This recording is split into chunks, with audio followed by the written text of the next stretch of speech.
Hey, Bob, do you like podcasts? Well, with everything terrible in the world, no. Actually, you don't have a mic, so Adam, do you like podcasts? Oh man, I love podcasts. In fact, I'm on a podcast right now. Yes, I'm aware. Do you ever listen to the Broken Record podcast? Yeah, that's one of my favorites with Justin Richmond. Yeah. So I asked him if he could join us on the show today. Oh, that's very exciting. And he's going to be here in just a minute. Very thrilling. And speaking of broken records, I think you broke a few on this arrangement. Oh, yeah? Yeah, most number of moo chords ever. Yeah, that sounds like something I'd do.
And you're listening to the You'll Hear podcast. Music Explored. Explored, brought to you today by Open Studio. Go to openstudiojazz.com for your jazz lesson needs. Peter, we are not alone today. We are not alone. Yeah, we have an in-person guest with us. The great Justin Richmond from the Broken Record podcast. Justin. Man, thank you for having me. Man, thank you for coming to St. Louis. So pleased to be here. Thank you for talking music with us. We've already had a great time. You've been here for a while, and we've been. Yeah. I feel like we've done the podcast I know. 5 times over. We've already talked for several hours about music. Right. I wish we'd had the microphones on, but yeah, it's so great to have you here, man. Surreal. I'm a big podcast royalty. Big watcher of your guys' stuff. Crazy. So, That's crazy. Likewise. And subscribe. I'm a subscriber. Oh, you subbed me? You're an Open Studio member? Yes. You went to openstudiojazz.com for all your jazz lessons. It was too easy. I just put them on PayPal, Pay Later. I don't know. Super. It's great. That's how we get you. Yeah. Well, man, we are talking about one of my all-time favorite albums today. Yep. Paul Simon's Still Crazy After All These Years, 1975. And Justin, this was on a list that you gave us of like things you might want to discuss. Yeah. And before we get into it, we weren't nervous when Justin Richmond gave us a list of albums that he wanted to discuss. We didn't like start shaking as we looked through the list. Believe me. No, not at all. But I'm just curious, why was this on your list? Man, well, okay. This has a bit to do with my neuroses. I just didn't. I was scared. So I was scared. So I kind of wanted to nerd out. I really wanted to get deep into jazz with you guys. I was kind of wanting, but then I feel like my first list aired towards that because I was like, I want to go. I want to talk like Mingasam or like a classic jazz record. But then I was like, you know what, man, like. It's not my lane. Let me get out. Let me get back to what I, it's Peter's face, isn't it? It's just super intimidating. Yeah, I was like, I'm gonna get chewed up. So hold on, let me recommend something that I feel like is that it's very much a classic album. It incorporates jazz and is in the takes from the milieu, but is firmly in the pop arena. For sure. And this was definitely, I think I sent some Earth, Wind, and Fire suggestions. That was something, but this seemed to be like the most, I don't know, compelling in a way. Yeah. And a little bit strategic, it sounds like. A little strategic, yeah. No, that's great, because we want to talk to you about something that you could really sink your teeth into, and that I think we could. And you're right, this album is filled with jazz musicians. Yeah. And we'll talk about that more when we get to it. And we talk about, we've been using the term jazz adjacent, I like the, jazz influence and stuff. Yeah. And it's going to be really interesting to get your guys' take on how much of that, obviously jazz musicians on there. There's always the idea of like jazz musicians on a pop record playing pop. Yeah. Or like how much are they invited in to bring jazz, to bring groove? Like, is it a harmonic kind of thing? Is it a sensibility? Is it improvisation? Which this record has some, but not really a lot. It's very truncated, Yeah. But it's super interesting to me to hear how people, like whether or not it gets to the point where there's one point that's going to come up later where it definitely gets very jazzy. It's like falls off the rails jazzy. All of a sudden too. Yeah. Which I think is great. But other than that, I'm not sure. Well, let's get a little backstory here on what was going on before this album was made in 1975. So Paul Simon grew up in a musical home in Queens, New York. His dad, Lou, played bass professionally for radio stations, and he encouraged his son to appreciate music and study piano. But Paul didn't really take to it. That is until he heard doo-wop and rhythm and blues on the radio. He was just a kid, maybe 9 or 10, and he was completely changed by what he heard. He would obsessively listen to the radio after school, listening to songs like Hearts of Stone by the Jewels. Hearts made of stone will never break, 'cause the love you have for them, they just won't change. You can ask them, please. Or Shaboom by the Crew Cuts.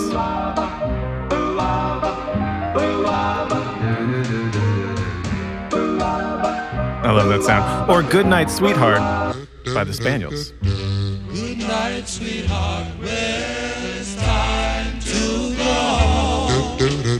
He met Art Garfunkel in school, and the two started singing together, recording their voices on a wire recorder and playing it back to hear how their voices intersected. Did you say a wire recorder? Yeah. We're going to have to talk. I'm going to have to Google that. Yeah, there. Then they started singing together at school, talent shows, and even writing songs together. They both fell in love with the Everly Brothers with songs like Bye Bye Love. And then one day, after school, they walked into a recording studio in Manhattan and paid $10 to record this song. Woo, Papa Pop, you're mine. Say, woo, Papa Pop, you're mine. Of course, that's Paul Simon. Everybody knows that. Simon and Garfunkel. So this was recorded under the name Tom and Jerry, not Simon and Garfunkel, which is a very funny name. It just so happened that Sid Prosen, who owned a small record label, was in the room. He heard them sing and offered them a contract to release Hey Schoolgirl on his label. Did you say Sid Prosen, who owned a... You didn't have to say Sid Prosen owned a small record label. That was implicit in the name. They quickly found their sound, became famous, and eventually broke up. Oh. But foreshadowing. It was another breakup that would create the conditions for one of his best albums. Still crazy after all these years. So thank you very much. We don't often think about Simon and Garfunkel as like a doo-wop group, but that is certainly their origins, and you can hear that in the Hey Schoolgirl. Yeah. But really interesting origin story from Paul. I knew his dad was a musician, but I'm curious, Peter, like your father, also a professional musician. Yeah. Not in the same context that you are. Right. But I think that Much musical, there's so many astounding musicians, you yourself included, who come from like a dad who's like a workaday musician. You know what I mean? Right. Yeah, and I wonder, I'd love, I think that's an interesting part, but I think a music lover parent, like that's the trend I hear with a lot. I don't know, I know for you, Adam, your parents, your dad had great taste in music and would play stuff, and I'd be interested in you, Justin, just like, I think having parents, because both my parents are actually musicians, is an interesting angle, but it's almost more like, is music in the home? Like, how is it present? Like, not that you're at the altar of it, but like culturally, is it a big part of, your upbringing? Yeah. I mean, for me, neither of my, both of my parents sometimes have asked me like, how did you come? But for me, it was I think my mom's mom, my grandma, who was really, she's from Detroit, and for whatever reason, just loved, she would always just tell me teach me life lessons through like, the stories of some celebrities she heard. Like I always knew not to do, I learned not to take drugs because Judy Garland, I was watching Wizard of Oz and my grandma told me Judy Garland died from sleeping pills. I'm like, don't take pills. Okay. But then she would tell me things like, don't sign with MGM. Yeah, don't sign with MGM. Yeah, exactly. Don't. She would tell me about how Nat King Cole used to like to smoke because it would keep his voice he liked the way it made his voice sound, but. Right.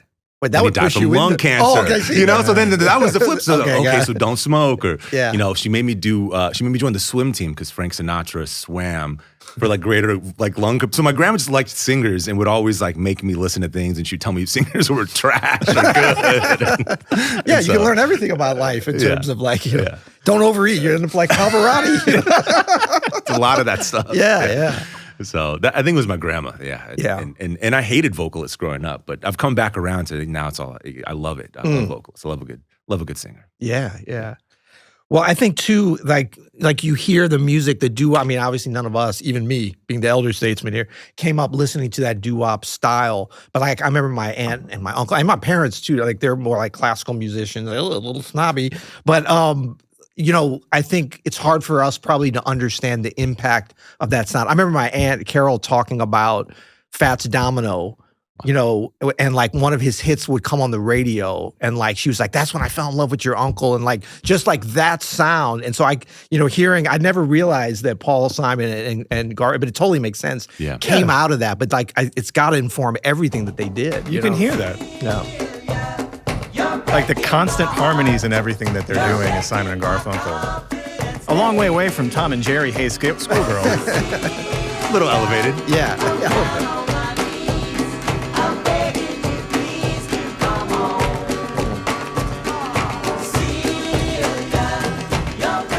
So after Simon and Garfunkel are defunct, Paul makes his first studio album, self-titled Paul Simon album, with some good success. I love this album. Mm-hmm. Incredible album. So good. This is the one, the cover with, he's got the hood up, fur hood. Yeah. This is a 10 out of 10 album cover. Accoutrements. That's me and Julio down by the Everything schoolyard. 10 out of 10, right? 1972. In 1973, Paul releases There Goes Rhymin' Simon. Also a good album. Not as good as the self-titled or as good as Still Crazy in my opinion, but some good stuff, including this track, Kodachrome. That mix. Such a good song.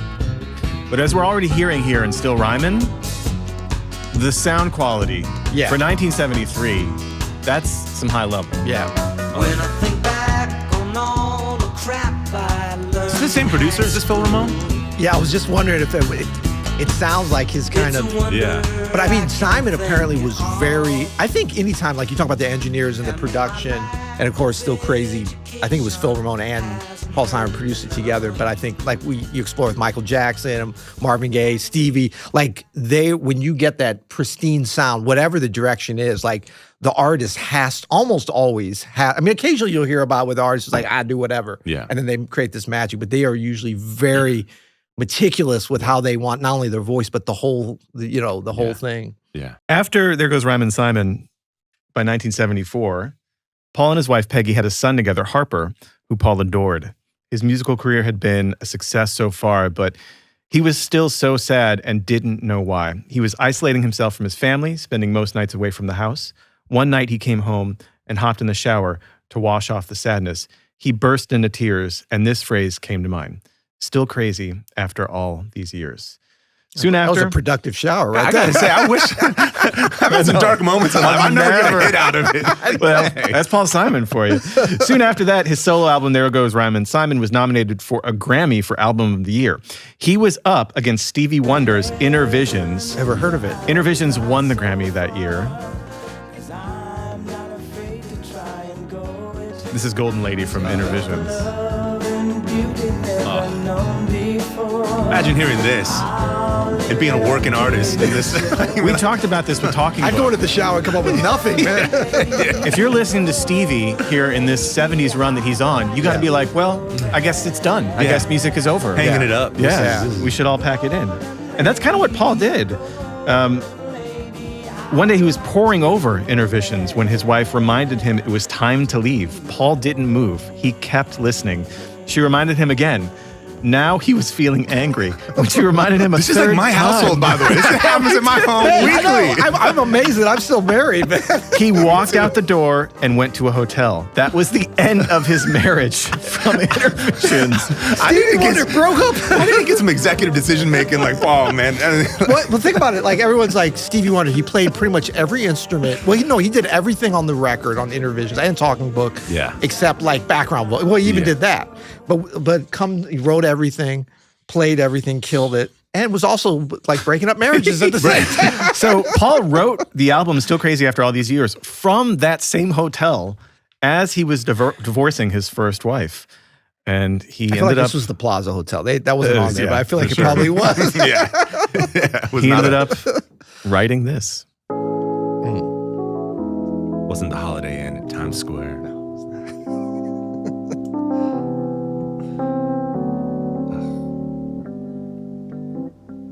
One of the greatest. I met my old lover on the street last night. She seemed so glad to see me. I He sounds great on this track. He really sounds great. That's Barry Beckett on the Fender Rhodes, too. The Muscle Shoals Rhythm Section. And we drank ourselves some beers. Still crazy after all these years. Oh, still crazy after all. One of the great kick drum sounds of all time. Yeah, that's it. Woo, the hi-hat. I'm not the kind of man who tends to socialize. The phrasing between everyone is. I seem to lean And there's on these little details in the songwriting going to that. I'm not the kind on the 4 chord, just that one time, that one little change. And I think that, like, to start out the record, like a lot of Simon stuff, and it's definitely Simon and Garfunkel before this, it's like so guitar driven. Yeah. Like to start out with the Rhodes on this, with sure. I don't think there's any guitar in it, and then it has like the strings. It really places his voice and, like you said, the phrasing in a different place. One of the greatest bridges ever. 4 in the morning. One of the weirdest bridges ever, too. You know? String arranged by Like Bob there? James. Bob James. Shout out Bob James. Still doing it. I never worry. Why should I? It's all Little jazzy flute. Strings. Yeah. And then this woodwind stuff is weird here. Because it almost goes, it gets a little dark, foreshadowing dark a little bit. And then it's.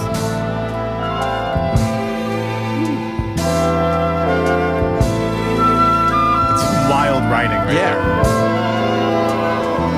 This would get you kicked off Spotify if you tried. And then into this. Michael Brecker.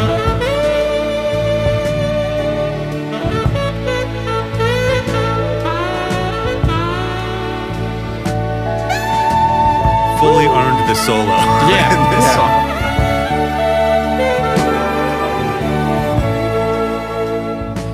Also very kind of unbreckerish solo. Very known that's- for these like huge waves of sound. And Like the least amount of notes he's, I mean, it's a short solo, but normally Brecker would be trying to get in more notes per beat, if anything.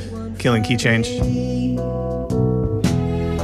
But I would not be In the middle of the verse. by jury of my peers. Still crazy after all these years. Oh, still crazy. Yeah. Crazy. Still crazy after all these years. What do we think, fellas? I mean, it's impeccable. I mean, it's like pristine and like there's the there's the church stuff, that 4/1 movement that's like starts there, ends there, bookends it, and there's a lot of that in between, kind of, We mentioned Barry Beckett, so this is all with the Muscle Shoals Rhythm Section, exactly. We'll talk more about them. They're on these first 2 tracks. This was not recorded at Muscle Shoals, though. No. They play different, though. It doesn't sound like necessarily the Muscle Shoals Rhythm Section, you know? Which is cool in a way. I don't know. Yeah. Everybody's playing different. That's the theme of this album, I think. Is like all the jazz musicians are playing a little differently. Well, not Phil. Well, we'll get to that. Not Phil Woods, yeah. But not for 8 seconds. I love this Rhodes part. It's just a beautiful example of the very simple church chords. It's just played flawlessly. The voice leading is unbelievable. Yeah. Obviously, the sound of a Rhodes in 1975. But normally they'd be a little bit more like like a little bit of bluesy. Like I feel like I think Simon told them, or somebody, I don't know if that was Phil Ramone was involved, no, let's keep, which is, I mean, that's probably appropriate for what it is. But for me, I kind of want to hear a little bit, just a little bit of grit or something. So you think a little more grit it's a 9.5, a little more grit, make that a 10 out of 10. Yeah. Like, what if Donny Hathaway was playing that Rhodes? Oh my God. Yeah. Well, 11. Right? But I kind of agree with you. It feels like, I mean, for Barry Beckett, it's pulled back a little bit. But do you think for Michael Brecker, it's pulled back? Right. Do you think, Justin, like what you were talking about, like the phrasing that Paul Simon is singing with, that would have more grit would have taken away from that? I don't know if. Yes, I think in terms of the way Paul approaches songs and sings, I think that sort of more pulled back restrained playing is probably more like if Donnie's singing and playing, Right. Okay, It's gonna go. Not that Paul's not a great vocalist, but it's just not what he does, though. It's not what he does. It's not. Yeah, it would be weird if Paul was like singing. It would feel a little weird. That sort of understated, putting real focus on the lyrics and the turn of the phrase. Yeah. In a very gentle way. That's the Paul Simon I think about in my head when I think about his talent as a vocalist. We can hear that here without I met my old any backing. lover on the street last night. She seemed so glad to see me. I just smiled. And we talked about some old times, and we drank ourselves some beers. Still crazy after all these years.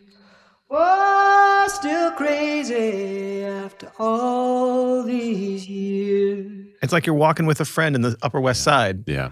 Right. Like telling you his story about Yeah. running into his ex. It's so conversational. For sure. Yes. Yeah, absolutely. You know? And his voice really lends like the authenticity of it, because his like I think the little bit of stank or grit that he does bring is that, you know, the pitch is, and he has really good intonation, but he does play around just a little bit with the pitch. Like he's not afraid to have it to be a little like stylized. Yeah. Especially when you hear it isolated, because it can seem so like pure. I mean, thank God he's not doing this in the pitch correction. But you know, I mean, if they had done, because it doesn't need, I mean, it's like it's so subtle that you need to kind of hear those, like that's part of his style, you know? Yeah. Because the words, it's like, I mean, we did D'Angelo a couple, this is like the opposite where it's like, wait, what was the lyrics that he sang for the last 5 minutes? That was really dirty. It sounded killing, but what was he talking about? No idea. What, was that in English? But like, this is just like very, you know, still crazy after, I mean, like, it's right down the middle. And I mean, it's impressive. And I think too, that this track is such it's almost like theatrical. You know, it's like, it's telling the story, but it's like you're going on this journey and it builds up. And like, obviously Bob James, like totally understood that and crafted that with the arrangement, because that gave it a little bit of epic feel for just a little bit at the right time. Made it feel like a studio film. Like, you know, that'd be like the scoring for like a studio film from that era of like thing. And I 100% agree.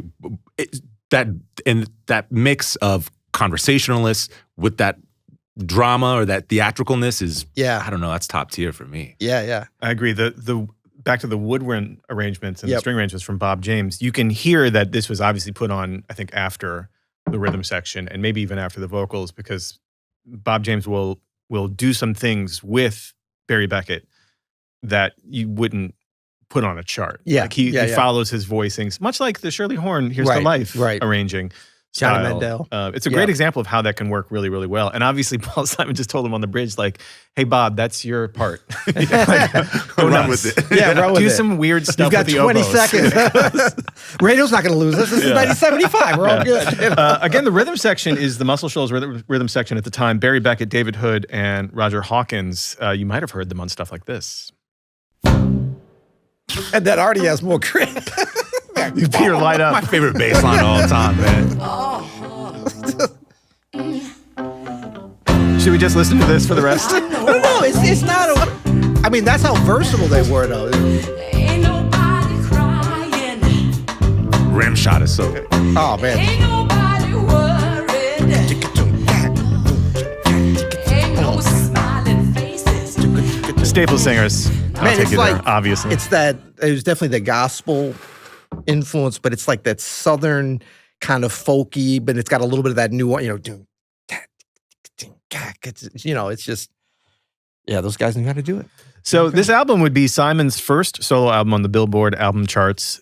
Still Crazy After All These Years won a Grammy for Album of the Year in 1976, which is incredible.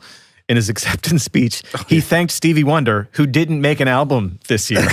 Right. That's great. He slipped in.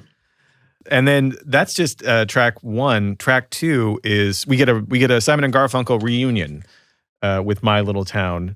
Again, this was recorded at the Muscle Shoals Studios in Mississippi with the same Alabama.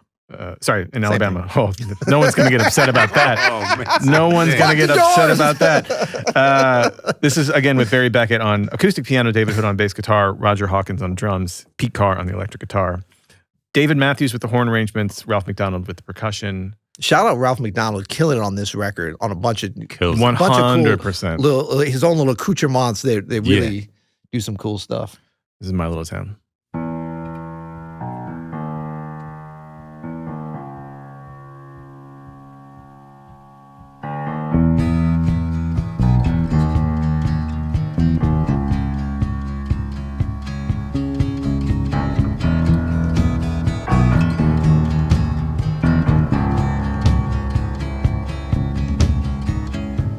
That's Alabama. Now the New Yorkers have arrived. But it works. Consummate New Yorkers too. They would direct from Montauk to Muscle Shoals. He used to lean upon me as I pledged allegiance to the wall. Lord, And the mix is good on this.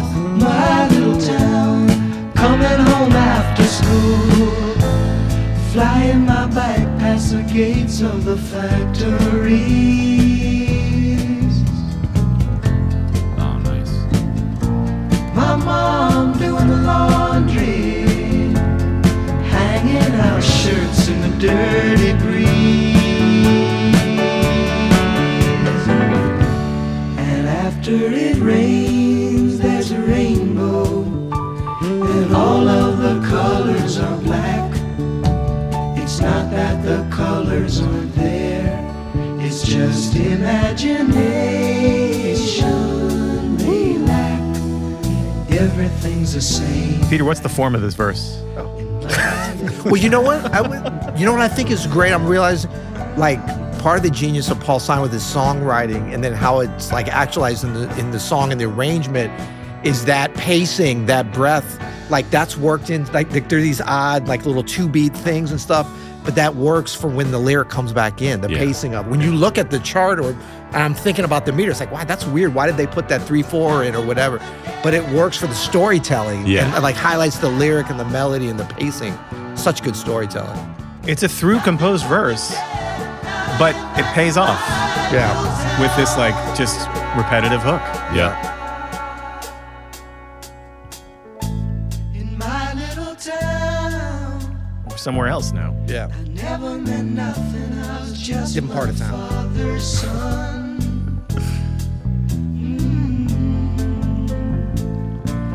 Saving my money, dreaming of glory. Go from those cries to those major songs. Finger on the trigger of a gun, leaving nothing but the dead and dying back in my little town. Nothing but the dead and dying back in my little town. Weird like minor second harmony in the background vocals. And those horn lines come like a lot of this stuff shouldn't work as well as it does. 100%. Like to wait that long to bring in the horns and have them kind of like, The entire song shouldn't work. Yeah. And Ralph McDonald in there, like it's like Pusher Man or something. Like what in the world? Like he's playing a Curtis Mayfield record. Like No, right. phenomenal. Yeah, yeah. And then the Muscle Shoals guys, the rhythm section is like, that was a lot of like either reading or like figuring out, all those little, because they're kind of grooving, then they got to wait some extra beats and then come in and stuff. Yeah. Cool stuff. Love the sound of the piano. What do you think about that piano sound at the beginning? Man, at the beginning, that's one of the most, so that unison, can you just play the very first note? We're going to nerd out. It's not exactly in tune. It's like, I was trying to see like the unisons are almost, they're like on the edge of, and then that delay from when the guitar, but so just to nerd out real quick, but it's sort of interest, like a piano and down in that range would be two notes. Two notes. 2 strings. There's actually 2 strings and the hammer's hitting it. And so like if one of the strings is a little bit out of tune, you get this kind of weird, it sounds out of tune on its own. If it gets really out of tune, it sounds like a honky-tonk piano. Like Yeah. if you think about Yeah, it's like a whole saloon effect. piano. But this one is like just on, I don't think it's actually out because you don't hear the waves going, but it's like very close. So it gives, and I mean, his touch is, it's such a simple thing. And you see it on these people like greatest piano intros of all time. I was like, that's an easy one to learn, but maybe not to play it like that, Yeah. That's a beautiful record. Yeah. It is a beautiful record. And the horn, I don't know, man. Like, They must have really hated each other too, because to make that record, Can you imagine? to be like, okay, we're gonna make a record together. You make that record, you say screw it now. Yeah. I I can't stand you still. How do you make that and decide, and you mix it, the whole thing, and nowhere in the process you think, let's put it aside. Can you imagine ever in your life making Bridge Over Troubled Water and be like, I never want to see this person ever again? It's amazing. And wasn't this like the third time they were coming They've back done together? it several times. Yeah, like They just don't always like each other. trying. They keep trying. Always, but they sound so good on that. And then wasn't this released also on Art Garfunkel's Art album? solo record. Yeah. Yeah. Like, yeah. And I think the same position too, like track 2. Like I just went like, So they obviously both approved of the recording. it's insanely good. Yeah. Yeah, classic case of two people whose personalities can't handle each other, Yeah. and they end up making some of the greatest art. Maybe because of, not even despite of, but like Reminds me of a couple guys I know. No, I'm kidding. that's true. We don't speak outside of the podcast. These cameras are off. Oh boy. It's icy in here. Yeah, Justin's been dealing with some shit this whole time. Oh, that was cool. And I think too, like one thing that's always interesting to me is like how, when I was coming up learning music, it's like, oh, you're going to get into this. And they do some like weird diminished chords on. I'm like, that's where the thing is. But the reality is like, how do these tunes start? And like the ending is different because there's so many fade outs on. And this was the age of like the beginning of the fade outs, which is my own little quibble bit. But like how these first 2 tracks start with like that road sound at the beginning. So for all the backup. You have a quibble bit with fade outs? Yeah. I'm not a fan of it. I'm like, end the thing. End it. Yeah. That's your, Yeah. It's like for radio, it's great, but it's also like when we were here. I mean, this was a little before my time when I was hearing on the radio, but it's like the DJs had so much control over when the thing was gonna. Like that's when I came up in the era of like you didn't know when it was gonna. It was definitely before. Like I remember that. What is it? Do I Do? Stevie Wonder, where Dizzy Gillespie plays that. So like that never. My sister had the LP. And so I remember she played it. I was like, wait, what is that? Because it never occurred on the radio. Like it was always faded out before you got to that. They're like, we're gonna play the jazz on the pop station. I always like to the imagination that some of the fade outs, some fade outs are like a cop out, but then sometimes you're like, what? Like the end of like I Want You Back. You're like Michael's cooking. You're like, what? I know. What happened? I think like, but that to Leave me, them that's wanting the more. genius of a fade out is you're hearing all the good stuff. Yeah. And you're like, where is it going? But it gives you this mystery to what's like, that song could still be going on. We don't know. Yeah, is it still going today? It never stopped. Like, and then it's also like, well, like when we can talk about it as we go too. Like this is, I think when we were just reminiscing about this or prepping for this, somebody mentioned or we all commiserated about this is a great, put the vinyl on. We did put berets on and went and got a little pour over coffee before we said that. It was espresso, I believe. Yeah, just a little. Yeah, but I mean, that's another thing is like, how do you get from, like, if you are listening to this as an album and you're not getting screwed up by Spotify, doing some weird, like, what does it feel like to transition from each track, It feels great. Yeah, That's true. Feel really, really good. Unbelievable. Yeah. Well, speaking of feeling good, I think this track 3 for me is, well, we'll talk about it later. It might be the apex. This is I Do It For Your Love. And for some reason, this is a favorite of, well, not for some reason, but it is a favorite of jazz musicians, as we'll talk about in a minute. Might have been a favorite of Steely Dan's too. Just saying. We got a brand new rhythm section on this one. We got Kenneth Asher on the Fender Rhodes, Jerry Friedman on electric guitar, Joe Beck on electric guitar. Joe Beck, yeah. The great Tony Levin on bass, and the immortal Steve Gadd on the drums here. Force. And again, Ralph McDonald on percussion. Married on a rainy day. The sky was yellow and the grass was green. We signed the papers and we drove away. I do it for your love. The rooms were musty and the pipes were old. All that winter we shared a cold. The most Paul Simon lyric ever. Drank all the orange juice that we could hold. I do it for your love. I found a rug in an old junk shop. Brought it home to you.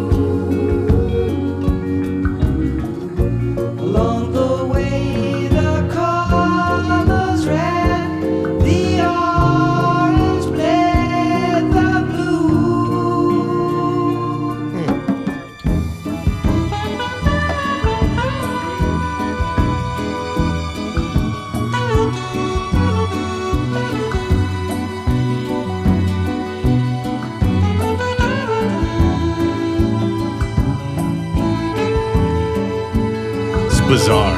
Yeah, it really is. You know what instrument that is? That's vocals, right?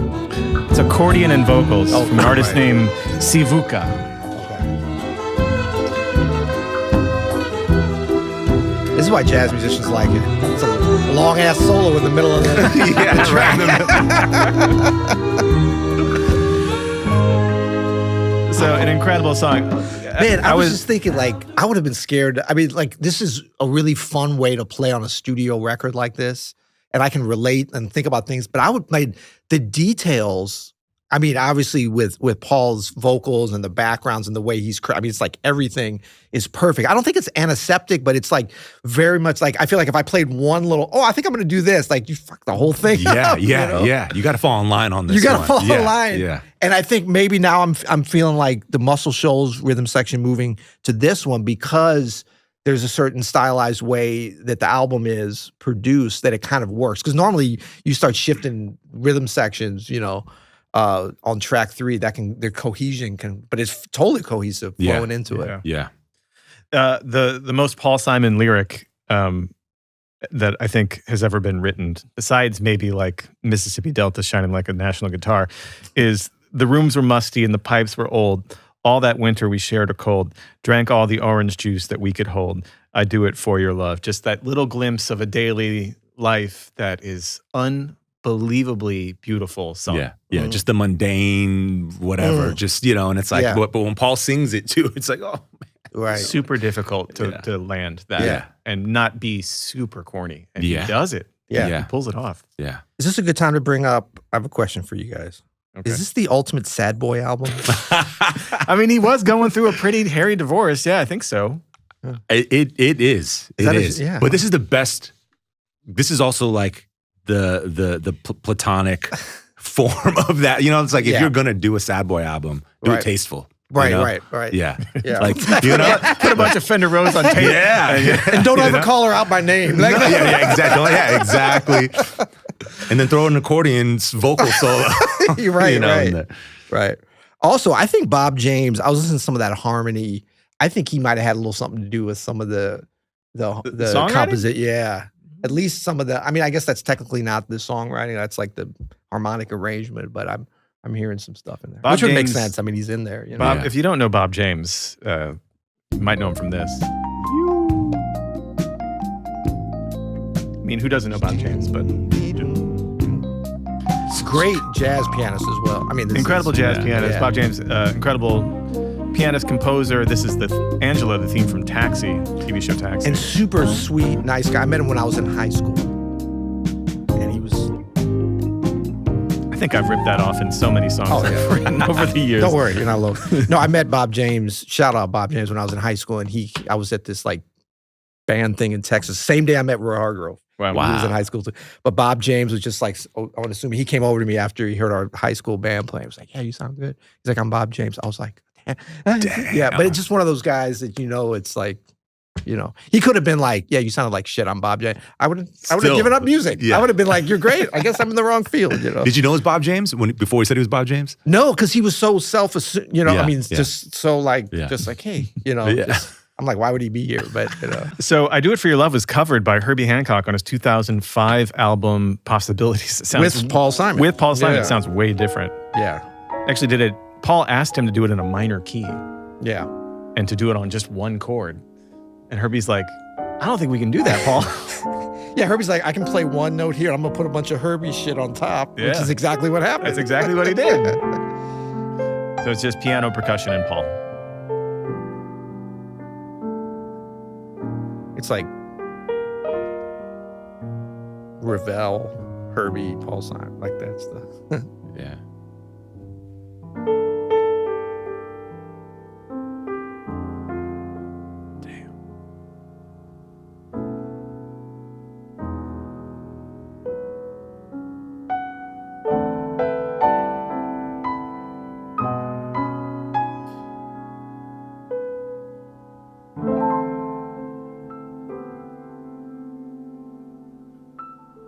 We were married on a rainy day. The sky was yellow and the grass was gray. We signed the papers and we drove away. I do it for your love. I haven't heard this in a while. This is cool. Yeah, I never.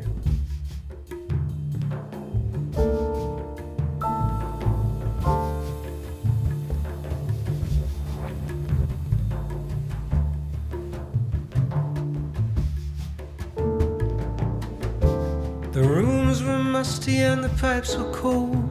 Man. All that winter we shared a There's good footage of them recording this too. Drank all the I mean, Yeah. I mean, another feather in the cap of maybe a case for Herbie just being the GOAT. I mean, truly, Yeah. what other jazz pianist of the big 3 or 4 that we can think of could step in and do this in this Right. way? I mean, I don't think any of them Would Yeah. want to do, even want to or do be it. curious Yeah. enough or open enough or have the personality that is so attractive that Herbie seems to have. And Yeah. you notice how much he attracts other artists. Yeah. He's just a magnet for people. Yeah. Yeah. Paul's, you know what? I listening to that too. I'm like, we've had some conversations about Paul parachuting into things, but Yeah. I think Paul might have the right idea, man. Paul does. I mean, if I was like the idea of someone of Paul Simon's caliber and stature and culture being like, let's rework this, album cut from one of my big albums. Not even a hit. Not even a hit. Yeah. And just, it's like, I don't know. Like, I don't want to, most people aren't going to do that. Right. That's right, what's right. cool about him. And that's how I would use my powers too. If Yeah, I were yeah. Paul Simon, like, let me just get with Herbie in the studio real quick. And, Yep. like, man, like. Yeah, and I was just thinking a similar thing in terms of like, shout out to Paul Simon for going in, because I know that he's so detail oriented and would understand and know that when you get in there with the studio, like Herbie's the sweetest, nicest cat, but he's also going to be like, it's not going to be easy. Yeah. It's going to be wonderful. And if you're willing to come in and kind of let your guard down a little bit, like there's a chance for you to kind of, like he will elevate your stuff. But I've heard from other vocalists that have played with him, they're just like, it's hard. Like if you're not totally open to it and to just being yourself, and you can hear that, like Paul's just singing the thing and Herbie's kind of doing different things. And Paul is allowing that to kind of envelop his composition. I mean, he's totally reworking the thing. Yeah, you it's know? not the same. And I know Herbie, like however many takes they did, everyone was different. I guarantee you that. Yeah, That was not like yeah. Herbie's like, oh, okay, we're going to go to F minor, Paul. Is that cool? Awesome. So, I mean, I think that it is one of those things where it could be like this beautiful, wonderful thing. But if you're kind of, because that whole record, that's a killing, this is on Possibilities, right? Correct. Yeah. Yeah. There's a bunch of people, and there's some, I mean, all of them, I love that record. And a lot of like hardcore jazz, Herbie people are like, that's his worst. Herbie doesn't make a record." bad album, man. He really No. doesn't. But for jazz folks, a lot of them overlook that record because it's like, I think there's I'm forgetting. There's a bunch of kind of like weird combinations. I think great stuff. Angelique Kidjo is on there. I think has a really cool thing that she does. this is after like the New Standard era. And all Yeah, that stuff. Raoul Midun, he does a cool thing with Herbie. But it's all people that are like, yeah, I'm willing to come in and, I mean, Paul was probably the big, actually, I think Sting might be on that too. Sting's another one that can kind of, is he parachuting or is he walking in the front door? Is he, I know. What is he private jetting it? Yeah, Sting is. That's a good question. That's a good question. Yeah. Hard to know with it. When are we going to do our police episode, man? Come on. It's coming, man. Let's check out the next track was a Well, hit. we do the Jazz Police every week. We do the Jazz Police every week. We're ready for that. The next track was a hit, and it's 50 Ways to Leave Your Lover. Let's check it out. problem is all inside your head, she said to me. The answer is easy if you take it logically. I'd like to help you in your struggle to be free. There must be Something missing here? 50 ways to leave your lover. That was the coffee house version without Gadd. No, this song, That wouldn't Notorious. work like that. It sounded just as compelling, though. It I did don't know actually about just as, but Yeah, it sounded very compelling. Yeah. Did we be a- just start a the Paul remix. Simon remix project right now? Yeah, Totally. that really shocked me, actually. Yeah. Leave your lover. Well, that's this song. There's not much to it. Right. There's not much going on if we take the drums out. Your lover. You just slip out the back, Jack. We got to talk about the chorus.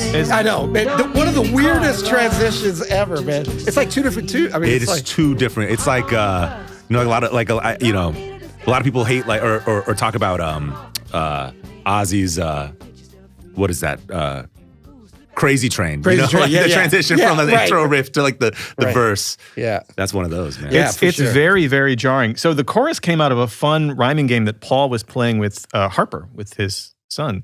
And Was he this talking was bad about his mama? this was during. It's like, listen, son, let me tell you about divorce. Sometimes you just got to slip This out was- the back, Jack. That's exactly What? No, Over to this, the Plaza Hotel. this was happening during the divorce. Paul was playing with Harper in his hotel, showing him simple rhyming games. The rhymes they made up made it into the song. You slip out the back, Jack. Make a new plan stand. Was the game he was playing with his sons. Right. So sad. Dad, why are you leaving mom? I got to make a new plan, Stan. Come on, man. Come on. You know what? Otherwise, and you gotta make a sad boy album like Daddy. Dad, can you not turn this into your album right now? I'm actually kind of broken inside. It's not about you, Dad. Do you think he had the verse or the chorus? Or he must have the chorus. I mean, if he's doing the rhyming, or did he have the verse and then didn't have a chorus and he was doing the rhyming game? And It's then a great question. Like, I how would did think that if he verse had the happen? rhyming, that would have been a chorus kind of. I mean, But how do you? I've heard lore. backtrack from that. I've heard lore that he, because so Steve Gadd is a young jazz musician at this point. He's coming out of the military, and where he's in the field band of the military playing snare drum. Yeah. And so that's the Gadd stuff. Like that's when he's playing his Gadd shit is when he brings out that sort of like you can hear him. There's some great videos of a drum battle with him and Vinnie Colaiuta and Dave Weckl. Yeah. And Vinnie Colaiuta and Dave Weckl are doing some just like incredible technical fireworks. Yeah. But then Steve Gadd comes in with his like, and the place just lights up because it feels like this. So I've heard, and I don't know if this is verified, but I've heard stories that Steve is like playing his military stuff, and Paul walks in and says, "That's what I want for that verse," and wrote the verse around the drum part. Just what I've heard. I would love to see Paul's face when he heard that. I know. You did. He was like, I had to think. He's like, oh, let me grab some of that, and then I'm gonna give. I mean, that's great arranging. When I hear this right? drum beat, though, I don't think like slip out the back, Jack. No, make a right, new right. plan. You know what I mean? So he had to write, yeah. Well, and the thing about Gadd too is like he's the kind of drummer, like you say, that like everybody that aren't drummers are gonna be like, damn, that feels good. Like Feels you're not amazing. thinking, you're not, Feels you don't good. know why, but like his precision. I didn't even know about him being in the military, and I got a chance to play with him once, and I was always like, Steve Gadd, like, I played with other great drummers, but man, his thing was like, All right, can we talk about Gadd for a second? yeah, I'm literally talking. You listen to me, man. Can we just? I know you're nervous with Justin here, but come on. No, I want to go. Can we talk about Can we go Gadd? and? No, I want to talk seriously about I'm Gadd. giving personal anecdotes. Check of this out. biatch. So this is Gadd's. I just want to read. This is the. I want to read the highlights of Gadd's. Stepping on the personal story, man. This is the goods. This cat's Wikipedia out on me, man. No, go ahead. You're right. I want to corner Gadd You gotta for have a a minute. plan, Let's do it. Stan. Let's do it. You got a You plan, gotta- Stan. Come on, I'm trying to slip out the back door, Jack. They didn't even rhyme, man. And it's time, man. Okay, No so, need to be coy, Roy. Let's go. That was sheet, Pete. All right. So here's just like. I swear to God, this is 25% of Gadd's discography as a sideman. So just people that We he's don't even have to talk recorded about an album with, right? And most of these, by the way, he's not on one album, he's on multiple albums. Laurie Anderson, Herb Alpert, Ashford and Simpson, Chet Baker, The Bee Gees, George Benson, Carla Bley, Brecker Brothers, Edie Brickell, Kate Bush, Larry Carlton, Ron Carter, Tracy Chapman, Ray Charles, Cyrus Chestnut, Eric Clapton, Stanley Clark, Joe Cocker, Natalie Cole, Judy Collins, Chick Corea, Jim Croce, Christopher Cross, John Faddis, Art Farmer, Maynard Ferguson, Aretha Franklin, David Foster, Peter Gabriel. That's Art, a random, like, what's the order to this list? Art Garfunkel, It's alphabetical. like Ron Carter, Christopher Cross. Art Garfunkel, David Steve Gadd Gilmore, is the- Dave is the Grusin, Jim Hall, Freddie Kevin Hubbard, Bacon of Janice Ian, Milt Jackson, music. Bob James, Al Jarreau, Dr. John, Quincy Jones, Ricky Lee Dr. Jones, John. B.B. King, Rashan Roland Kirk, Gladys Knight and the Pips, Yusef Lateef, David Liebman, Kenny Loggins, Paul McCartney, Michael McDonald, Teo Marcello, Chuck Mangione, Barry Manilow, Lyle Mays, Bette Midler, Charles Mingus, Peter Paul and Mary, Michelle Petrucciani, Bonnie Raitt, Diana Ross, Joe Sample, a ton of David Sanborn albums, Tom Scott, Paul Schaefer, Howard Shore, Carly Simon, Paul Simon, Frank Sinatra, Spyro Gyra, Steely Dan, Barbara Streisand, James Taylor, Richard T., Cedar Walton, Dionne Warwick, Grover Washington Jr., Weather Report, and Nancy Wilson. Jesus Christ. Okay, we weren't fully aware, but now we are of his resume. Like he's that guy. Got it. And that's like that's just a glimpse. That's not Yeah. even the full picture. Well, no, I mean I think it's like Steve Gadd is. This is someone I like when you talk to drummers.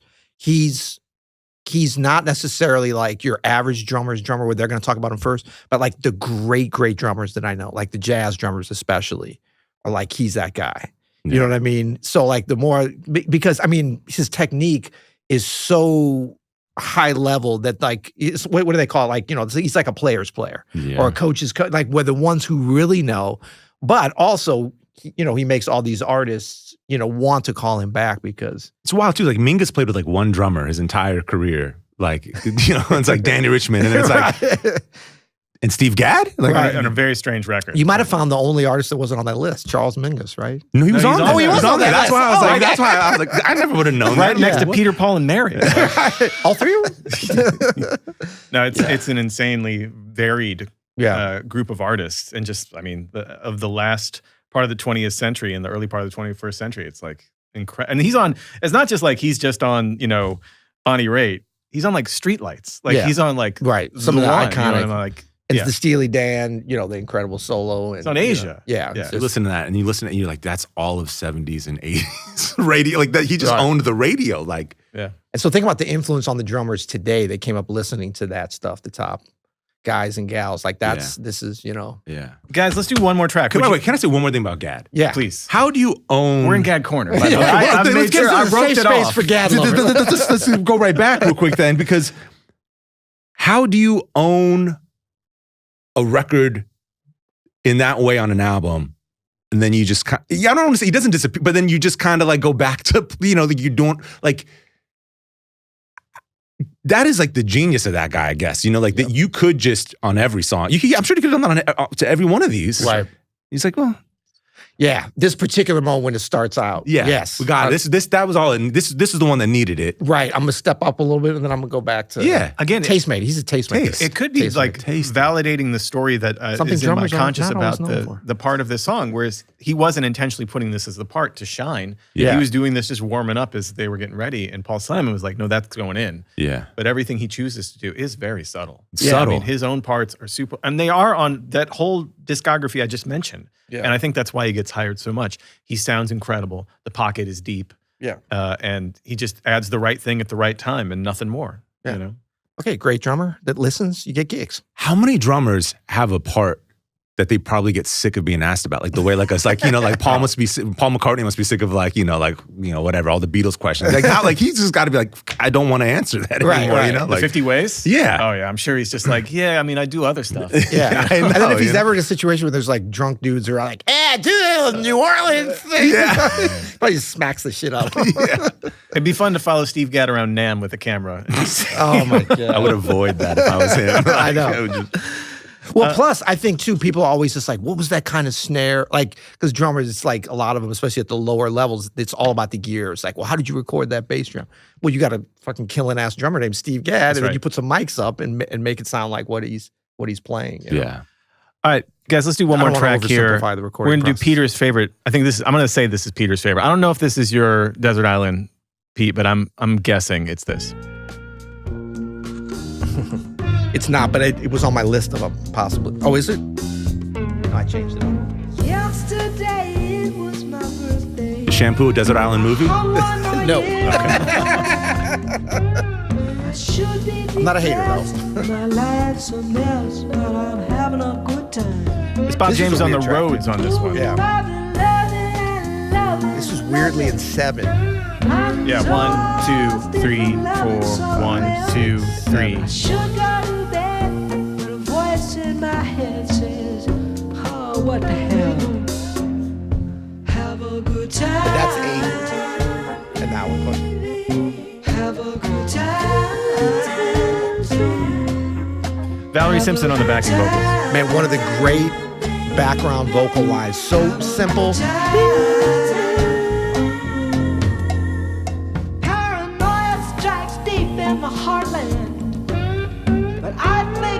Bringing Valerie Simpson and Patty Austin in on this album. Nice touch. Yeah. Nice touch. Right. Exaggerating that they don't have no fun. It's good resources to be able to pull up on. You know, it's like. When I read in the papers, they're just out. They should let Paul draft for the Knicks. You know? Like, this guy can pick, man. He like, can pick. Jesus Christ. Well, you know he's a Knicks fan. yeah, that's right. Just give him a chance. That's right. Have a good time. We got to listen to this whole track. Tony it's 11 is killing on this. Oh. Gadd too. Yeah. Again, Gadd Man. just playing exactly the And right Gadd shit. does not, when I got a chance to play it, like he does not play loud. Like even when he's grooving, like his control of dynamics and like intensity of the groove are totally independent. That's 'Cause what's most cool drum- about this song too. It's Yeah. quiet, but it's just It's subtle, yeah.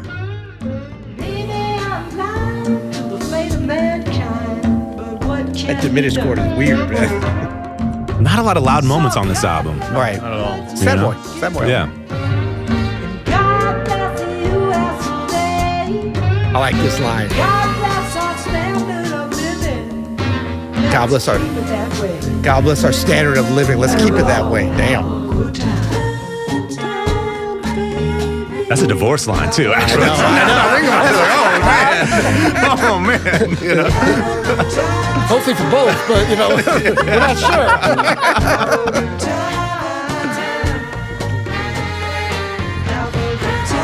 And man, Steve Gadd too. We're gonna have to retitle this. This is like the Steve Gadd Appreciation Podcast. No, but like, I'm so. What Asia would turn into as well, if you I remember. know, but like Asia, like so the solo on there, he's so busy, obviously, and Wayne, like it's such a thing. But like, I appreciate what he's not playing on this. Hold on. There's so much like, oh yeah.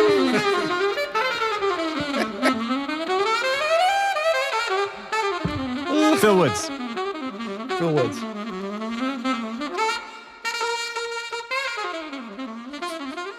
Can we just? I love the way too, like he's playing all this bebop, and then all of a sudden, it's almost like he remembers. Wait, I shouldn't do. And he's like, dude, he does a little bit of walk in the bar, kind of bluesy thing, but then he's like, he can't help himself. He's just like bebopped out. Do you think they just like set up a mic and just let him run for like 30 minutes and then just pick that bit, or It just begs the question: how? Why? yeah, no, I really want like what? Yeah, Let's listen to that transition I one think it more might time. have been Paul's side, part of the whole like, I'm downtrodden, so fuck it. Let's just have some bebop on Let's it. have some It fun, doesn't matter. yeah, fuck it. But we're gonna put it at the end. It's gonna lose to Stevie anyways. We're gonna lose to Stevie.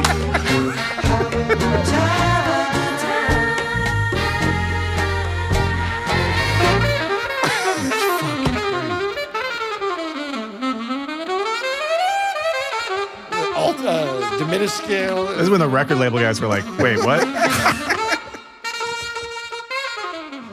You're talking about the most like When it traditionally. fades out too, doesn't it? On the Yeah, the most traditionally marketable song on the entire album. You're just gonna put a giant bebop solo saxophone. yeah, it's not even like he comes in. Like he could have come in.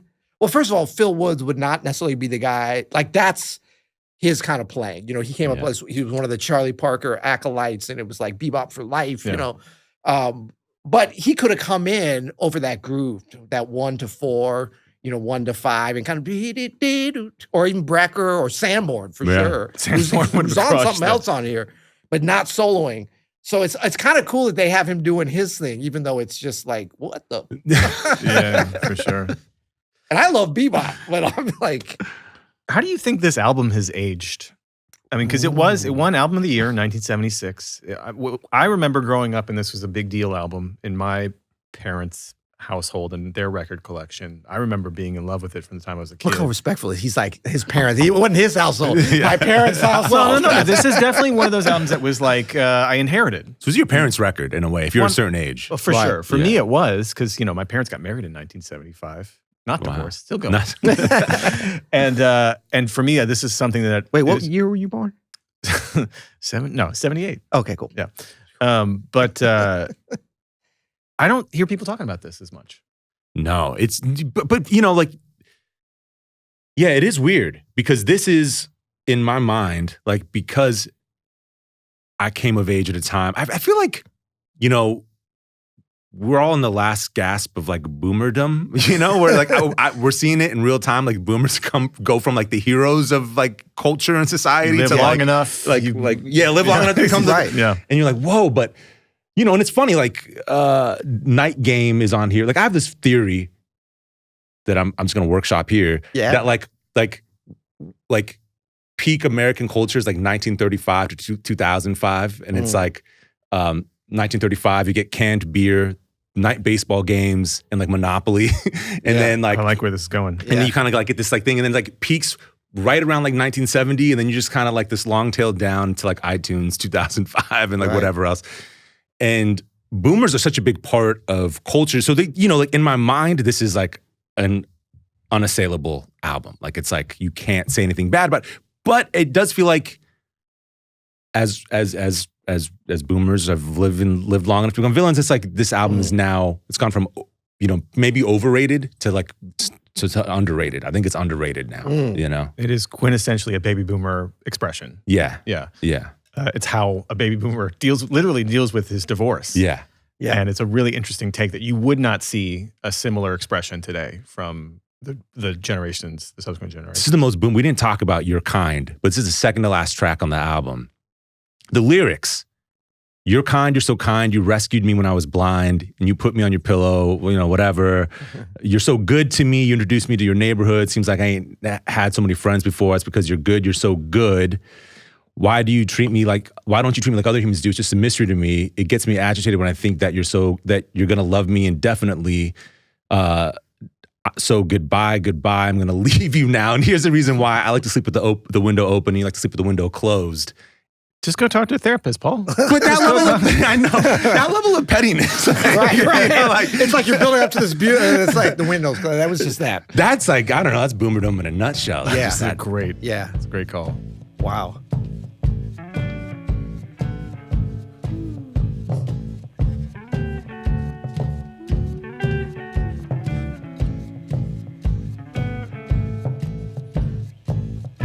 Also done in the form of the blues. Yeah. And then the 12-bar blues form. Again, a very boomer expression. You're kind, you're so kind. You rescued me when I was blind. And you put me on your pillow when I was on the wall. You're kind, so kind, so kind. And you're good, you're so good. You introduced me to your neighborhood. Seem like I ain't never had so many friends before. That's because you're good. That's the bluesiest he gets on this record. That last line. Why you don't treat me like the other humans do? It's just Paul Simon major 7 chord right there. to me. Optimism. Like you said, ultimate boomerism. Ultimate. It gets me agitated when I think that you Vietnam is horrible, but it's over. Definitely. So Partying in Nixon. We're partying in Nixon. Day one. I'm gonna need you now. Ford, he's great too. I like to sleep with the window open and you keep the window closed. So goodbye. What an asshole. Paul, she gave you everything, man. She rescued you. She gave you friends. She treated you better than anybody. Brought you into the neighborhood. You're so kind. Goodbye. Like later. I wouldn't want to belong to any club that would have me as a member. Yeah, dude. For sure. Wow. Yeah. Man. That's the apex moment of boomerism and of boomer divorce expression. on this record. Just like, what in the world, man? You know what's interesting? You were mentioning your parents, your dad saying this was such an important. I was thinking back to like, why was this? I didn't hear this record growing up. My dad is a little older, and Silent generation. He right, but not only he's silent generation. He didn't know this is a difference. But even I think with boomers, like we're all aware. Like my kids are just like, especially the younger ones that are like Gen Z. They're like, oh, millennials, man. I'm like, wait, all y'all the same. Yeah. And I call one of them an iPad baby. No, the other they're like, I was an iPad baby. I didn't have one until I was this age. I was like, okay, cool. But I was telling my dad, this was like within the last year. I said something about boomer or whatever, and he's like, we had to look it up because I was like, wait, are you a boomer? He's like, I don't know. He's like, we didn't ever talk about that. That's like you guys brought that thing up. He didn't know what generation. So I'm looking on. I said, oh, actually, you're in the silent generation. He's like, okay, I'll shut up. Is that what you're trying to say? Like he had no concept. I'm like, how do you go? No, you just naturally do that. 5 years of your life, but like there wasn't a thing. Like especially for the boomers, they were just like, well, this is our world. Well, dude, they like redefined what it is to be a teenager and what a like the '60s. You know, it's like this is their world. Well, but this is a very typical thing of the baby boomer generation. They created the concept of a generation and being a group. And by the way, like I don't disparage boomers as a generation. I actually think it's super fascinating. I also love the culture they created and I think that that's like the most Gen X thing you ever said. No, but here's the Gen X thing is like I'm just tired of talking about it. You know what I mean? Like, let's get back to work. Because they were so impactful on our lives, the generations that happened. They're our parents, obviously, and they've created this culture. It's just like, can we just like take a break from talking about the Beatles for a second and Paul Simon, and even that's a lot of what we talk about. But I think they're going to be studied for long after we're gone, because I think it's a fascinating case of this like explosion in this particular time, this particular place, make some of the most incredible art and redefine what culture is. Yeah, but I'm tired of it for now. We're tired, but they're gonna outlive. Yeah, for sure. They're gonna live. I mean, nothing matters. Like, what matters before 1935? What matters like after? Like, nothing sticky from before. Right, buddy. There's still and now president. We're all silent. I know. I know.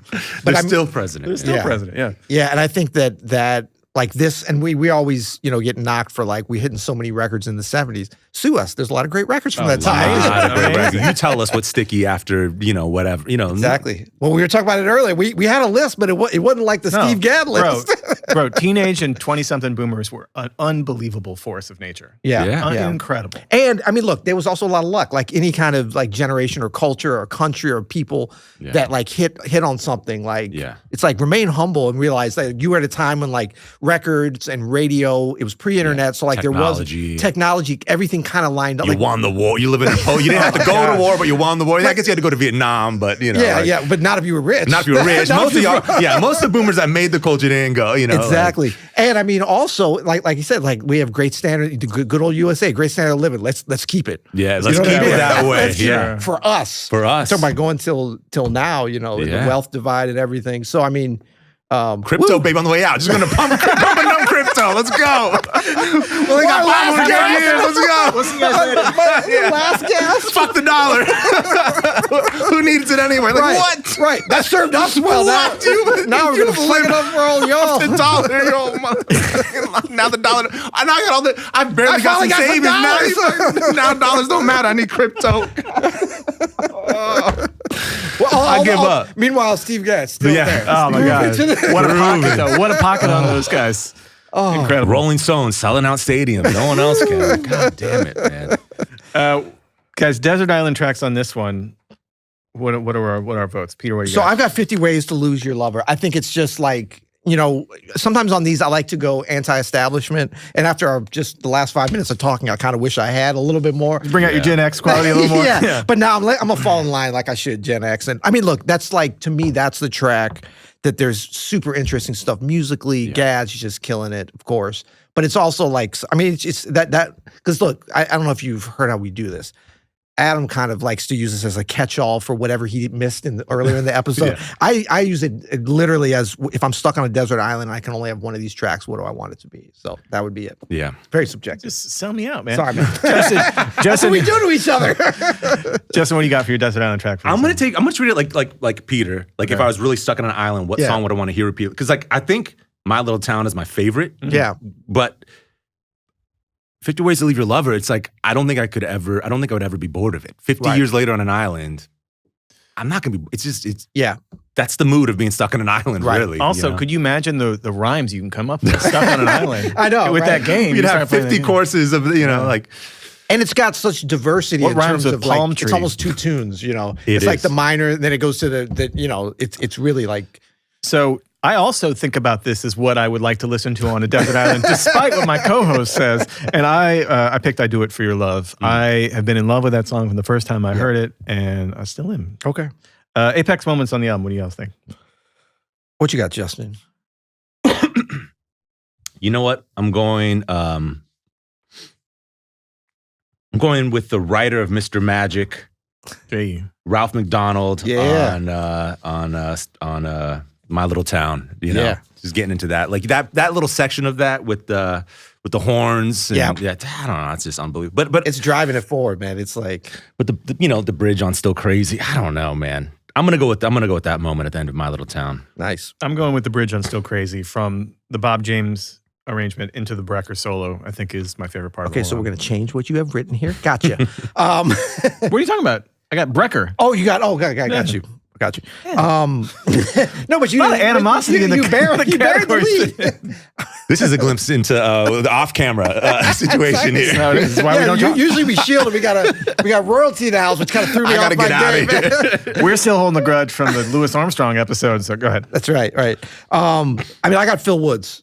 You know, It's a great moment. have a good time. Like Yeah, it's wild. finally somebody had it. Everyone's having a good time, but Finally. Phil gave you finally some jazz street cred Out from, of like, Sad Boy Summer. And Yeah, into- Sad Boy yeah. Summer brought like Charlie Parker and the Jazz Police all up in that biatch. Yeah. So, yeah, I mean, it's the most unusual and jarring, but I think it's a cool thing. So, bespoke Spotify playlist. If this were on a playlist, what would it be? I have Lorne's Hampton playlist. Paul Simon, famously best friends with Lorne Michaels, SNL creator. And I just feel like if Lorne has a house in the Hamptons, which I assume he's got at least one. Multiple. Yeah, that he's got an old third gen iPod out there that just has.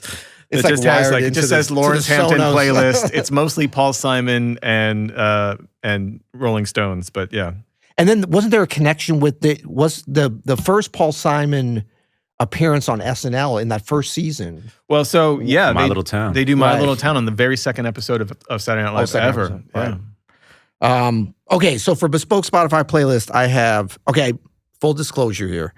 I saw yours first, and it's so good. I was like, I got nervous, and I went to Claude for some help on this, and this is what Claude gave. But I kind of like it still. Large language model. Yeah, still spinning after all these years. Okay. Yeah. Because this is a great, this is fun listening to it, and here we can trigger this stuff. But you get the vinyl going. Vinyl on does sound this, very you know, good on so. this, yeah. Yeah. Well, I should have went to Claude, man. I honestly, Lawrence Hampton's playlist was so good. I hate to cop out. I hate to have come all the way out here No, to it's- just shrivel in the moment. But Lawrence Hampton's playlist is It's really good. It's perfect. Yeah, yeah. It's I'll perfect. take it. Don't look at it. compliment. Look at it more as like you're not degrading yourself to this ridiculousness. That's the way you should look at it. Okay, all right. Up next, what is coming up next on the playlist? What are the other Yeah. albums, tracks, anything that pairs with this? So on this, I did because I always like to think about, especially this stuff that's kind of before my time a little bit. Like what was happening at that time. I always think even in history, that's like really interesting. It's like, because, like when we did the Louis Armstrong, it's like he's revolutionizing. Like we look back on the 20s and we think the 20s are like, jazz hands. And then you have this artist that set up, not single-handedly, but more so than has ever happened. Is this a Louis Armstrong episode or Paul Simon? I can't remember. No, but it's but then you think about the 20s and the Depression and just all these things. It's kind of amazing. So 75 is not that long ago. But these are 3 records that came out in 75. Bob Dylan's Blood on the Tracks, Earth, Wind, and Fire, That's the Way of the World, and Keith Jarrett's Cone Concerts, the best-selling solo piano record of all time. Yeah, we got to do That's the Way of the World at some point. Yeah. Also, we got to do Cone Concert at some point. Yeah. I like those picks. Those are good. Justin, you got any?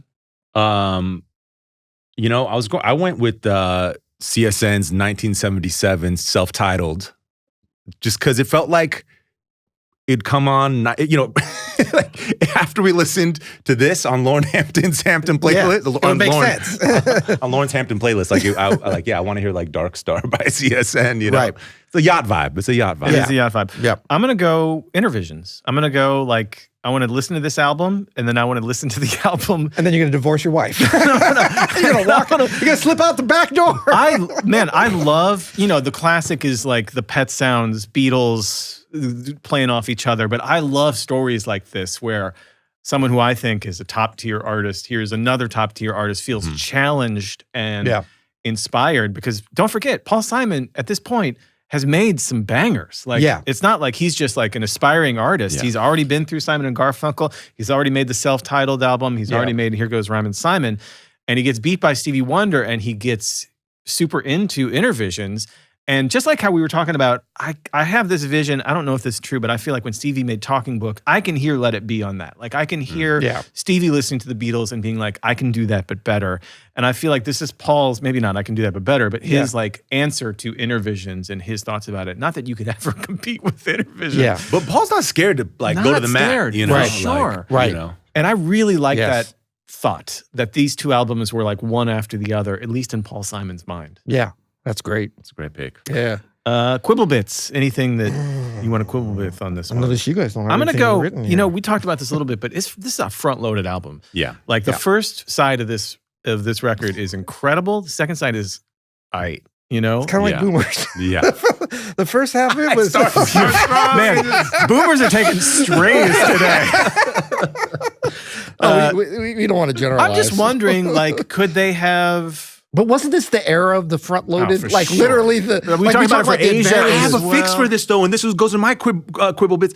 Leaving off "Slip Sliding Away" was which was So a single, dumb. but stupid, Right. and the album was "Slip Sliding One, Away." Right. Justin, that is genius. Well, that's You the way should it produce is this now on album. Spotify. Yeah. That's how you hear the demo of Slip Sliding Away on Spotify. Yeah. But imagine Slip Sliding Away as track number 7 or 8 on this album. Unbelievable. Unbelievable. Unbelievable. Yeah. It sure. rescues the second side. I mean, the second side is great, but it needed a slip slide. It needed a song that good. Yeah. You know, to really. Totally.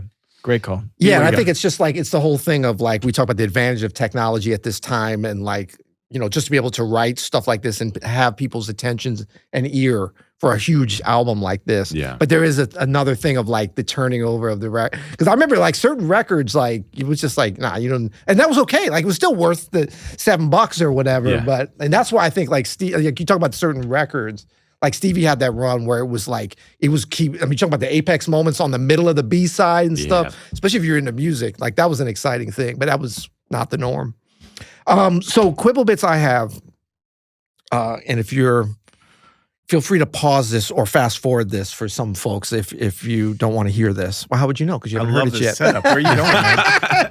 No, are some of the grooves on this record are sanitized to me a little bit. Let's dig into that. Like the whole, I mean, there's nothing that's not grooving. So you're saying that Steve Gadd isn't grooving? No, Is that what I you're mean, saying? of course he's grooving, but I think he's been, and I wouldn't even, I have no knowledge. It's not like, oh, I heard they told him don't play this or don't dig in. I think it's just, he appropriately played the situation and listening to it with you guys and getting your feedback. I'm kind of turned around on this a little bit because I think situationally, especially as you go through and listen to this record, everything's appropriate. Like we get into this thing where we're really analyzing it. I'm thinking like, oh, I know what Steve Gadd can do. I know what the Muscle Shoals guys can do. But it's like, you don't have to bring any of that. If you just take it for what it is, it totally, you know, stands on its way. But it's just like Steve Gadd can really hit a New Orleans groove, like 2X that, no problem. So, You know what? You're not wrong, man, because, you know, and Paul, like we listened to Cecilia. Was it Cecilia up top? Yeah, that we yeah, listened to? And then this, you know, this is a guy that made Rhythm of the Saints. And then you listen to the demo of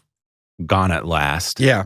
Versus not, you know, Richard T's playing's great, you know, whatever, but you listen to the Right. demo of Gone at Last compared to what, you know, and you're like, Exactly. Now that's probably the most sanitized track on here. Let's it's hear a very little bit sad. of Yeah. that. Which is weird because like Richard T, I think is one of the greatest like blues, gospel, anything pianists. This sounds like it's from a musical. Yeah. Yeah, a It's little like The Wiz. Nah, that's you a know? great. Damn, I'm not gonna be allowed to hear that. And there's nothing wrong with the way that this is like perfect gospel musical. But you know Like, what? Someone said, I don't know who, Phil Even Ramone. Someone said, white people have to listen to this. You know? That's true. Oh, I'm sure. Sorry, guys. Oh, this was Yeah. the. This Not was you totally- guys, no, but you you but know. this is totally the era for that. Yeah. And it was like, yeah, Paul right. was probably like, yeah, you know. We need to win a Grammy. Richard T is killing. I don't care what anybody No, says. he is killing, but like this is probably the least. It's weird because like the inspiration, like even you hear when it's like, it's almost like he would have been like, like there's just little things that if you know, you're like, there's nothing wrong with that. Yeah. But if you know, so to me, but again, like it's kind of better when you don't know how this sausage is made to listen to this stuff because you're like, wow, this is gospel, you know, and it's like. Yeah. I mean, my parents would totally be like, "Oh, this is gospel." I hear what you're saying. We're going to church. I think church. if I could paraphrase what I think you're trying to say here is it feels like there's like the grooves are in broad strokes. Like we're not getting the details that you would get in sort of like a more loose, gritty situation where you're just letting the musicians do what they want. It just feels like this is a songwriter's album, and we're gonna do this in the sort of broad way possible so that people in the middle Missouri can listen to this and feel okay about it at that time. Yeah. And yeah, I mean, that was done all the time. And I don't know that like, you know, was Paul Simon and Phil Ramone and others like I definitely can see Bob James being like, okay, I can help make these. I mean, I don't know how conscious or if that was just sort of their default way of like, oh, I like gospel. Let's do some gospel. But Paul wasn't afraid to like stretch, you know? Yeah. Like, so I can't, maybe it was the zone he was in, but I can't imagine Paul was would have been afraid to go off the rails with, I mean, he's made whole albums where they were just jamming. Yeah. And then pieced it together later. Yeah. And that's how Graceland was made, is he just recorded a bunch of people just playing. Yeah. And then pieced it together. So and that has a whole other history. I know. That's a whole other thing. But I can see that, Peter. I don't fully agree in that I do think, when I think about this album, I don't think about like, this has got to be like some authentic gospel. It's more about the expression that Paul's lyrics are telling the story of. And I get that. And I think it's a balance, because you could lose that pretty easily if it goes out of whack. You know what I mean? Maybe Paul felt it stops being a divorce album if we go too, we go too up, we're too, It's true. It's like, and there's just a cohesion thing that nowadays wouldn't matter as much because of how people listen. Yeah. But like, if it had been going like, the Muscle Shoals guys were like, really? And then you're going, singer-songwriter, it could be jarring, it right? would have been probably Yeah. would have been jarring. Yeah. So maybe I understand why I think they did it, but. All right. Would you have Quibble bits? Yeah, I did. It was front loaded. Justin and I kind of had the same one. Oh, that's right. Right. Gotcha. Snobometer. I'm listening. How snobby is it? Is it on the low end of the scale where it's very commercially accessible, or is it at the high end of the scale where it's super snobby? Not very. So that's how we're defining it now? I mean, that's how I've always defined it, Peter. I put this as a 2. Yeah, I mean, I put it as a 3 just because, like, I almost think it's sort of a 1, but as we mentioned before and talked about, like, it's sort of changed over time. So I don't really have is this snobby now? I mean, definitely, look, it won a Grammy. I mean, it was a huge record when it came out, so it's not snobby, right? It's a 1 or a 10. It's binary. It's like, it's either, it's like, this, it's not, like, so I'm torn. It's like 1 or 10. It's like, this is quintessential New York in that in one sense, and so it's like a 10. Yeah, but it's also it's not. It's pretty accessible stuff, guys. Yeah. And see, Justin has seen right through and found the fault with the Snobometer. It's an imprecise, incoherent measuring tool. It's kind of this. You know what this? It's kind of like a Woody Allen movie. Like, it's like, if you're the right kind of fan, it's super accessible. Right. But if you're not the right kind of fan, it is not. You're like, what is this? Right. And it's a little bit outdated. Yeah. Is a Subaru a snobby car? It's kind of like that. But Right? if you go in on Subarus, no, but it's hard to rate in the same way. did you give a number? 1 or 10.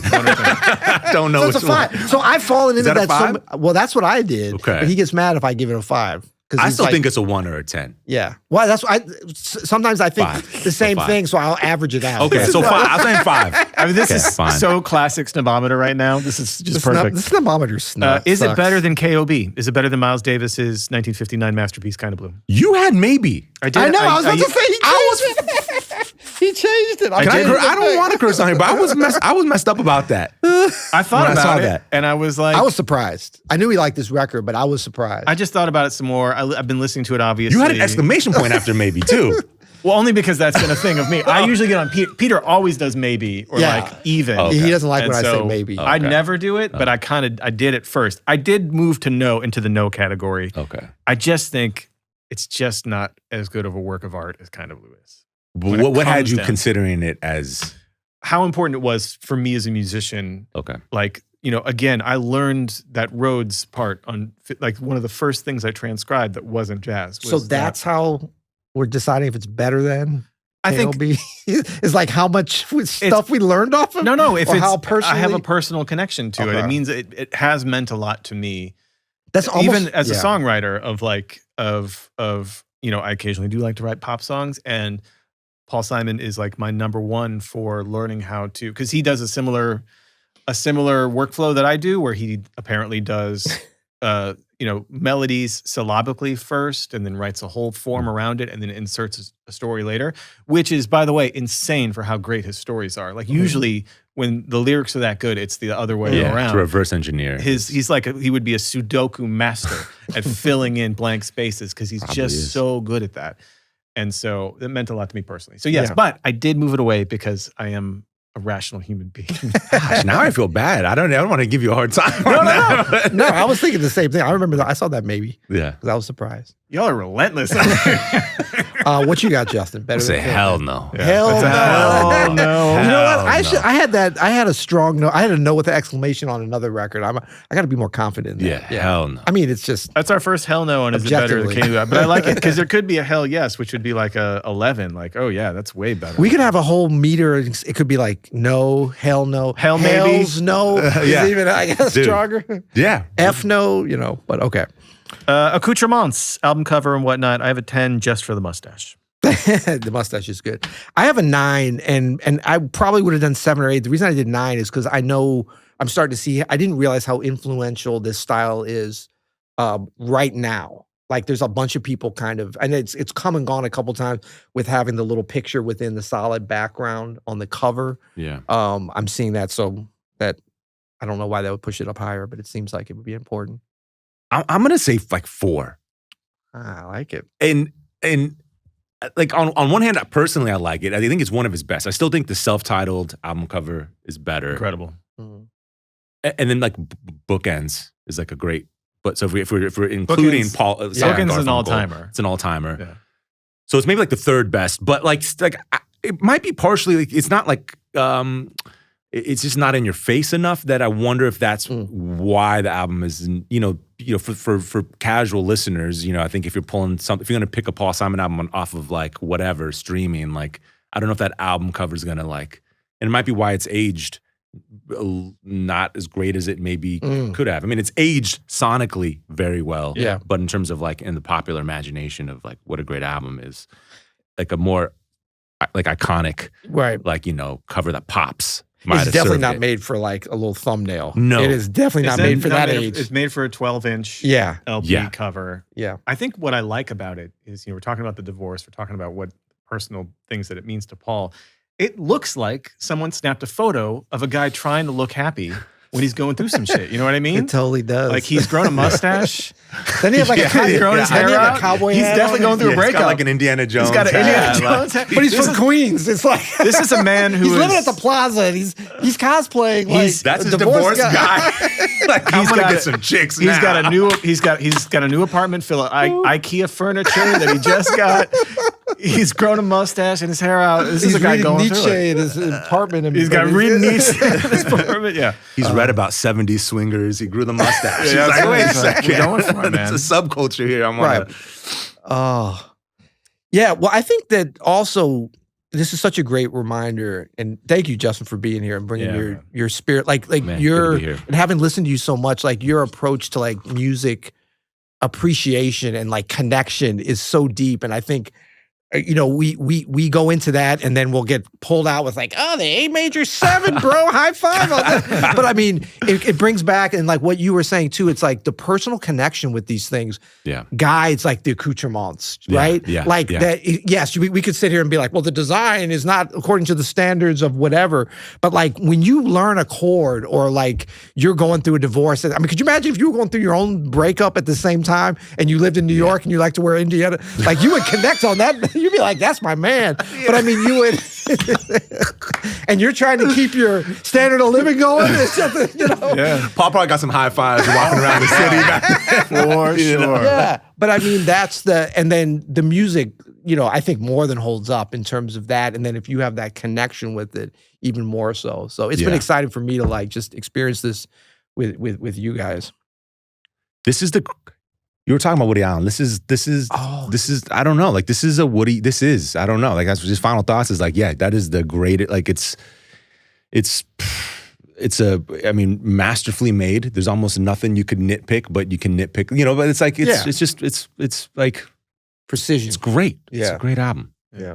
I've gone back and forth about like whether like how much I love this or not over just Yeah. the time I've been here in St. Louis. Well, I love it. It's a great album. I think it's at that stage of its life where people are kind of going back and forth on it. Yeah. Yeah. And we all are kind of going back and forth on even that era in certain genres. And if like there's, I think to your point about the broadness of the grooves and not going fully deep on it, I think it holds it back in Yeah. retrospect a little bit. Yeah. And I think even any of the Quibble bits like that one or any of the things we've talked about that may be a little questionable, I think we'd have to question more the times and the way the music industry was set up at that time. Yeah. It's not like a Paul thing or even a Phil Ramone thing, although obviously they're part of that system. But it would be more of a slight indictment upon that whole period, and the system they were working with. It's not the fault of. But then to indict, we were talking earlier, to indict our current system, like where tracks or songs, whatever you want to call them, are much more about the atmosphere created and the vibe. Yeah. This would feel a little antiseptic and a little buddy. I feel like no one, but at the same time, I feel like no one values the level of songwriting here. Yeah. No one values that as much as they should anymore. First minute and 15 seconds of My Little Town. What is happening? It's insane. You would never hear that on a modern, like from one of the biggest pop artists in the world. No. Yeah. Writing a song like that where it's just this through composed line and chords are happening and space is happening. And then there's this like hook out of nowhere. Yeah. These two incredible, iconic, angelic voices that have sung together since they were children. Yeah. And it's apparently like, we're not too fond of each other at that point. who hated each other. There's baggage there. But like just the way it's written with the sheen of the 70s production is, I think, makes it stand alone a little bit. But it's interesting because that has not aged well because people don't do that. Because people don't value it, people don't do it. Right. No one necessarily. No one has the time to like make it through like those extended verses. People don't even write bridges anymore. Not, like, let alone like a bridge that changes keys by a major third. You know what I mean? Yeah. Like, yeah. it's wild. Or a bridge over troubled water. No one writes that anymore. I think we got to go out on that, Pete. Wow. Justin, thank you so much, man. Man, thank This you is for a having pleasure, me. This has man. been great. Even my daughter loves St. Louis, so we'll be back. Shout Whether out you St. want us or Louis. not. Yeah. You got to come do the Earth, Wind, and Fire with us, man. Done and done. All right, cool. And I'm sure you guys already know about it or listen, but check out Justin on Broken Record with occasional guest appearances from Rick Rubin and Malcolm Cloud. Rick's now doing Tetragrammaton, but we love that too. I love Tetragrammaton. But Broken Record, I'm doing that. Yeah, what do you got coming up on Broken Record? That you can talk about. That I can talk about. Or that you cannot. If you want to break news here. Can I break some news? Can I break some news? This is the end of the an hour and a half pod. No one's here. Yeah, this isn't making it to the show. So what do I have coming up? I'm excited. This is maybe not that excited, but I'm excited. I'm talking to John Oates next month, which I'm excited about because I talked to Daryl Hall 3 months ago. Right. Are you trying to mend that relationship? Yeah.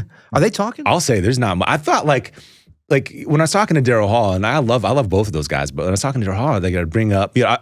I approached that interview by like I'm gonna pick some like songs to highlight where it's very clear like they collaborated and like kind of like in My Little Town like I wanted to pick some stuff where it's like, look, what you guys did is undeniable without saying it. Right. And he wouldn't budge an inch. He was just like, John didn't do shit on it. He never has either. He said that was I told him to sing that part.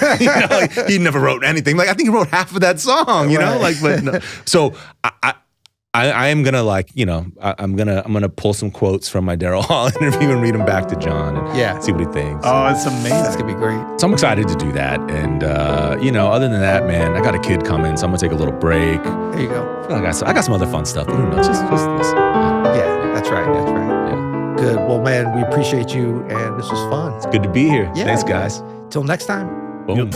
You'll hear it. Yeah.